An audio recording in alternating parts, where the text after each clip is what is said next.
wherever the file is. And as you can see, this is browse me for where I actually last saved it. And I've got my CSV file. So you can just choose wherever the location is of the file. And then it'll appear on the left-hand side here. So you just choose that one, hit OK. And what that will do is that will hit OK again.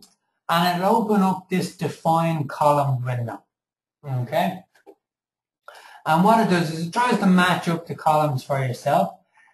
What you've got is you've got details heading and type heading. Details is the detail that's in the Excel file or the CSV file. Type is where you want to put it. So on the type you've got drop-down menu of all the list of columns available in Buildsoft where you can import. You've got description, quantity, unit, rate, markup, total. Then you've got your coding columns where you can import in. And you've got your bill reference column, etc. Okay, so what you're doing is you're choosing where this information should go in. So this is our information in Excel, and we're just lining up the columns in Buildsoft. So we're saying on the second column in Excel, we want that to go into our description column in Buildsoft. On the third column in Excel, which is our quantity, we want to put that into the quantity cell, and so forth. So you're basically just lining them up. In Excel, you've got your columns A, B, C, D, E, F, G, or how many you have. And then you're just saying, okay, well, we've only got certain columns in Buildsoft. We need to match them up so they can import them. So when you're happy that they're all lined up correctly, you just hit convert.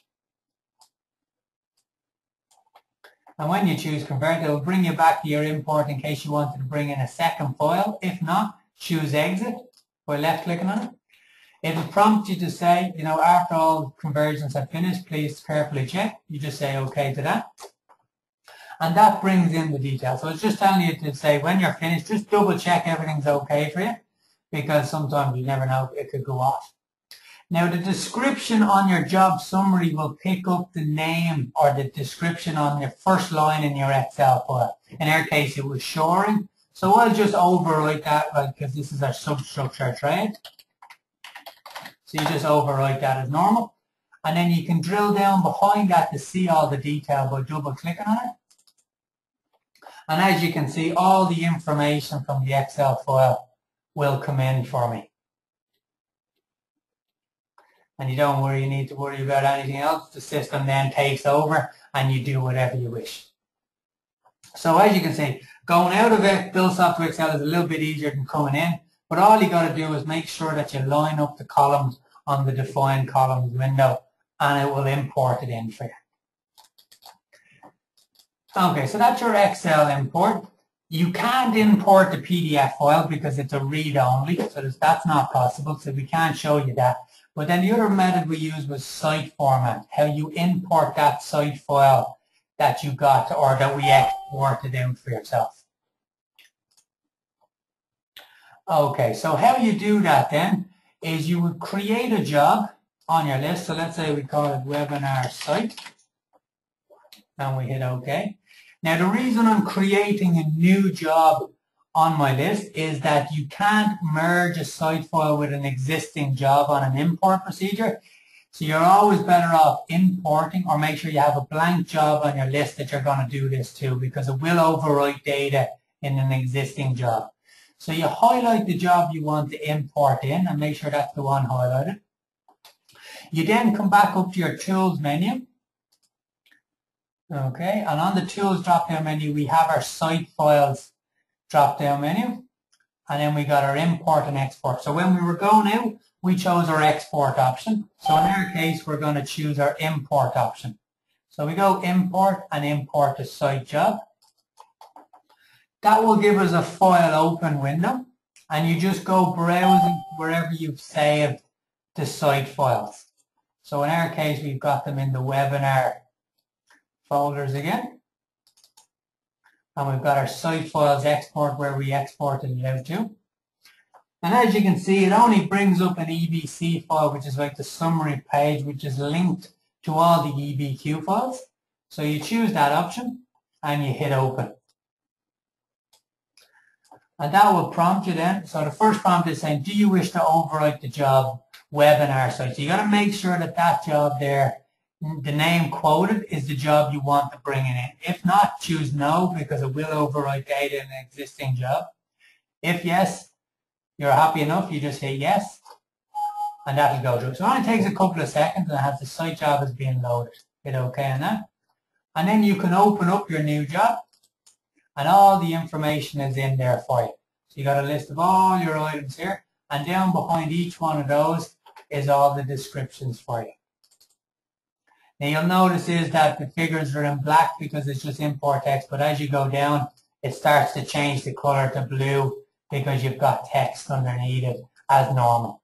So all your information comes in one go. Even though there was 20 odd files in the site file, you just choose the EBC file and it imports it all in one go for you.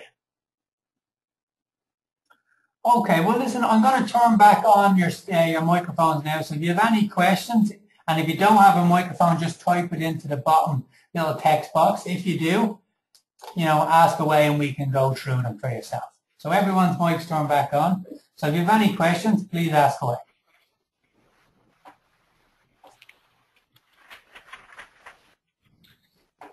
Okay, now what we'll do as part of the webinar as normal, it's being recorded, so we'll be doing it up when the rest of them are finished. There's another one on tomorrow that we're doing.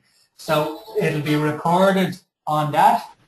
And then what we'll do is we'll send out the email with all the documentation to back up everything you see, so you have access to it at a later date should you need it. We'll also be, for future webinars, we're going to take a break on them now because we're coming into the likes of holiday season and people are on holidays and stuff like that. So, we'll be probably taking a break of around 4 to 5 weeks. So we'll be sending out emails with the next batch of what we're going to cover.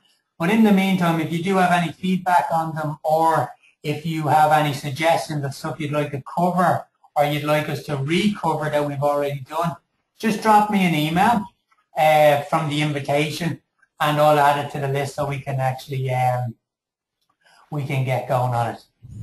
So I've just got a question there from Don. He's asking, if we have Acrobat, do you need a download PDF 995? The answer to that, Don, is no. If you have Adobe Acrobat, the full version, and you have a PDF writer, you don't need the PDF 995.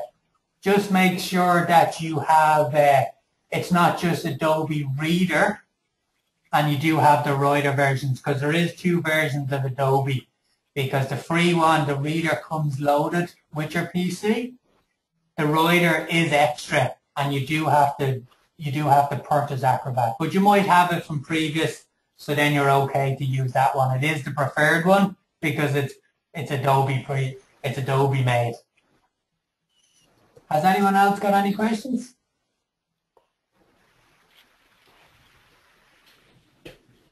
Okay, well if you have any questions that follows up, just drop them on an email to me or give me a call and we'll look after for that.